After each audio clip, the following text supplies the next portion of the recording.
I'm Dr. Cam Hill with guest contributor, CEO, Middleton Media and Technology, Preston Middleton. Don't steal our vote. We're here on today with candidate for Texas 18th Congressional District, Amanda Edwards. Hello, lady, how you doing? I'm doing well. Thank you so much for having me. We're so happy about having you on today, and we want to just get started about what's going on in the Congressional District of the 18th District. Let's start there. What are your thoughts on what's going on?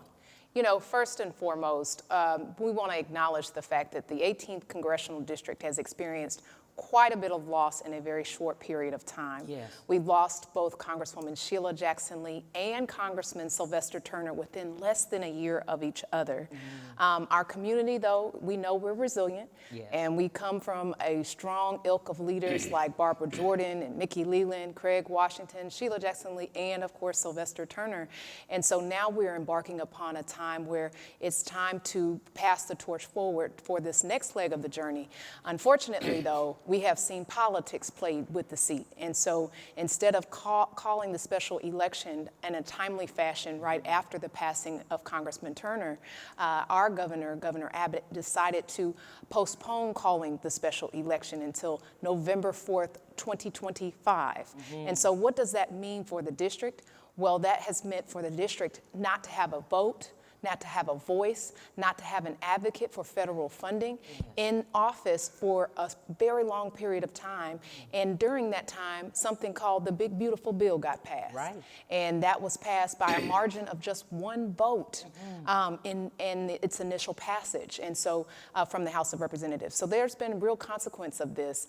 Now, of course, we are now seeing our governor work with the Department of Justice to try to permanently silence the voices of the 18th Congressional District. The 800,000 people who deserve to have this voice back are being silenced, and they're doing it so that they can suppress Black and brown voices. And we've got to stand up, we've got to fight back. He's called a special session to begin on Monday, July 21st. And of course, there will be hearings and opportunities for people to get engaged, and I'm happy to talk about that in more detail.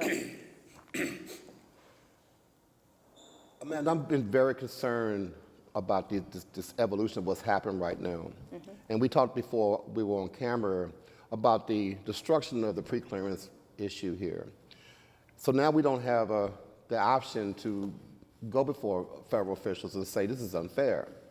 And the nuance with that is, I want you to elaborate on this, for people to know out in the audience that if we can't prove that this is racially motivated, we can't change it. If it's just politically motivated, it goes through. The eye test shows it's racially motivated.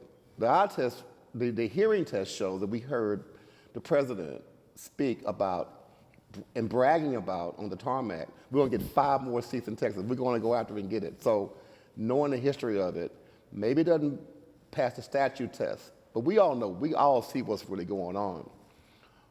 What are your thoughts about that and what we're faced with now? And can you tell our viewers a little bit about how you feel about that and how it's going to affect them? This is going to disenfranchise a whole class of people, not just Blacks, but Black and brown people alike. Yeah, I think to take that issue on, I think we have to take a step back and understand where it comes from to begin with. You Right. have these majority-minority districts that have been created because the Black and brown voices within them were exhibiting a pattern of being suppressed. And so by the way that the lines were being drawn, it was evidence that there was suppression of these voices and votes, and it was racially motivated.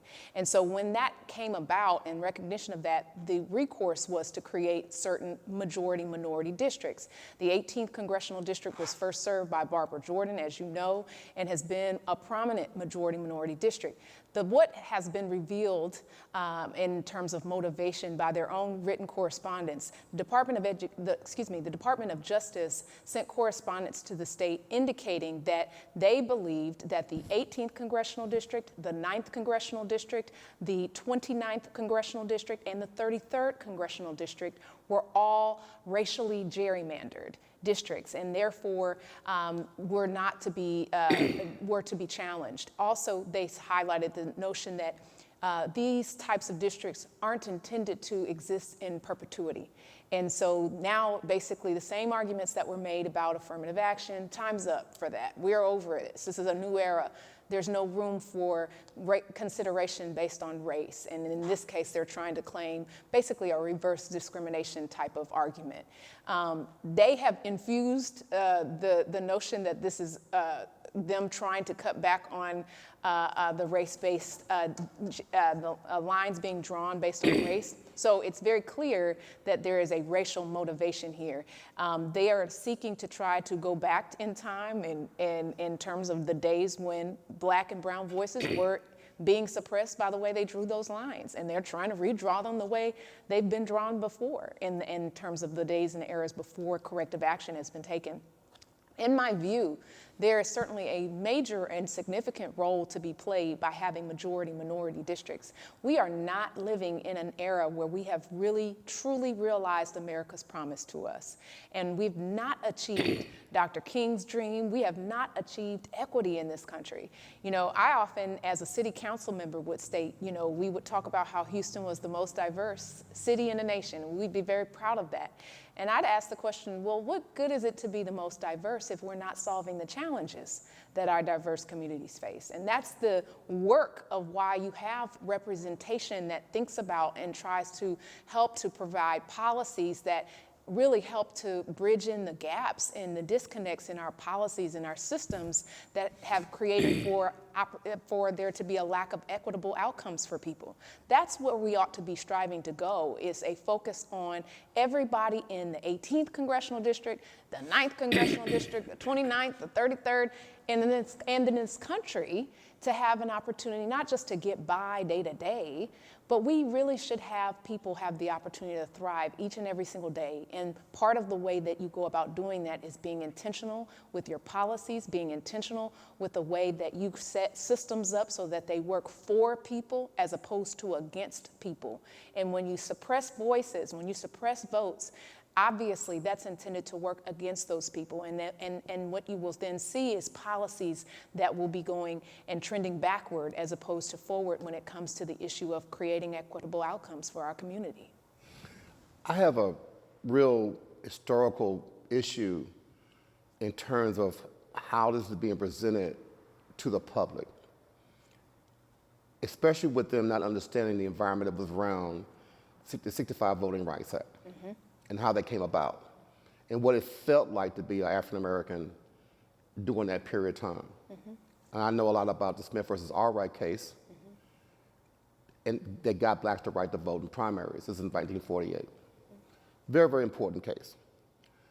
My question to you is, do you feel that the urgency of now about the situation is being transmitted to the electorate for them to understand exactly what's getting ready to happen to us as a people and to our democracy? We've already seen what's happened with immigration and the horrific ICE raids to our Latino brothers and sisters that we love. Mm-hmm. And it's finally gotten to a point where it's awakened people mm-hmm. about the cruelty of it. Suddenly, wait a minute, that's my friend you're doing this to. He's an American citizen. Do you think we're at a point now where people now are seeing the cruelty of this administration and what they're doing to our country to ruin the fabric of what we thought was a democracy? Mm-hmm. Well, you know, we are in a very unique, unprecedented time. Never in my lifetime have I seen a president who didn't believe in the rule of law, who has attacked education, healthcare, economic stability for the entire nation. And yet and still, people have not fully re-engaged. I think that has stemmed from the fact that we were all very disappointed and surprised even with respect to the election results when he did win, given the fact that there was so much momentum, so much energy being put behind Vice President Harris at that time. And so as a result of that, I think people felt like they needed to take a step back. And so you see a lot of people who disengaged in this process. They've taken a step back, and because they felt overwhelmed also. You know, it was no coincidence or accident that President Trump on his first day started executing these executive orders to have all kinds of outrageous impacts on our communities. Shock and awe theory, right? So it stunned everyone in a way that caused a lot of people to say, I'm just going to disengage. And now that we're getting to a point, we're past the 6-month mark, we're in the 7th month now, and people are saying, well, wait a minute, I disengaged, but it's really bad now. And realizing that they can't afford to do that. The same things they were fighting for back in October when they were block walking are the same things we need them fighting for now, except now they're on the chopping block. And that's what we have to get people to understand and remember. And when they're seeing all of this take place, whether it's the ICE raids or in this case, trying to redistrict or wipe out the 18th congressional district. You can't be a spectator in a moment like this. You've got to ask yourself, what was I doing when our democracy was being dismantled by the President of the United States? Did I stand down? Did I go take a nap? Did I put my hands over my ears and over my eyes so that I wouldn't be a witness? Or did I stand up and try to make a difference in this time? And that's a challenge that we all must face. I think people are looking towards our delegation in Washington to help lead us in a particular direction. They want to know what can be done. And I say this all the time, there are a lot of boycotts happening of particular stores, for example, who are not supportive of DEI policies. Don't just, boycott that store and take that money and keep it at home. Take that money and go support organizations that are filing lawsuits that are challenging the executive orders that are overreaching and unconstitutional. These are the things that we should be telling people, giving clear direction on how you can go about re-engaging. In the case of the redistricting situation, there are ways to re-engage. You can contact your state rep, your state senator, and most importantly, please contact the governor, because this is where this is coming from. He's getting the directive from President Trump and the Department of Justice to call this special session to then suppress Black and brown voices, particularly those that are located in the 18th, the 9th, and the 29th district in Houston. Also the 33rd in Dallas. We've got to stand up to this moment. There are going to be some hearings where people can participate in Austin, and that will be taking place on Thursday. I think more information will be made available, more details, but that is what I know for now. On Saturday, there will be some hearings that people can participate. Be a part of that record. Make your voice heard. Don't take this laying down. We have got to stand up in this moment. It is a very scary time when we have an administration that will do whatever it takes and will do it with no wince, just no thought of the consequences of the lives that are being destroyed to prove a point and or to advance his own agenda. And it has to stop now. And part of stopping it also involves the midterm elections. And so I know people are everybody's not in love with the Democratic Party. I get it. I understand it. You can have frustrations, but you have to ask yourself, does my behavior of staying at home and not voting contribute to my problem? And sometimes we have to pick what is the better option out of the two. And it may not be perfect options that you're presented with, but you still have to pick, because otherwise you're going to be subjected to the outcomes of what it feels like when you actually just touched the stove to realize it's hot. We're in a moment where we touched the stove to learn that it was hot. We already knew it was hot, but we had to touch it and see. And it's become extraordinarily hot and horrific for a lot of people who are being now deported and really being mistreated in our country, and more to come. But we won't take this laying down. We will not, cover our faces. We're going to stand up and we're going to fight. I think Amanda, we're forgetting about other people by other people. Go ahead, Mom. Amanda, I'm so glad you said that. I would like you to reiterate and look into the camera and speak to the viewers and let them know what do they need to do to take care of this. As either protesting, like you said, go to different things. Let's reiterate all of those things and let people understand they have to be involved. Absolutely. You have to get involved in this process. These are the 800,000 people of the 18th congressional district. We deserve to have a voice and have an advocate to help us with federal funding as well. There's a saying of no taxation without representation, and that's what we're experiencing right now. And there is an attempt to permanently silence the voices of the 18th Congressional District. I ask you to be someone who stands up in a moment of this type of moment that we're standing in. Go participate. Be an active participant in the outcomes that you wish to see and create. Part of that means make sure you're contacting the governor's office by phone, by email. Make him wish that he did not put the special session together in terms of the number of times you contact his office. Do the same for your state senator and your state representative. Let them know that the 18th Congressional District deserves to have its voice back, and its people be fully represented. Also, you can participate in some of the hearings that will be taking place. There will be hearings in Austin at the state capitol, and that will take place this Thursday. And then also hearings available in Houston on Saturday.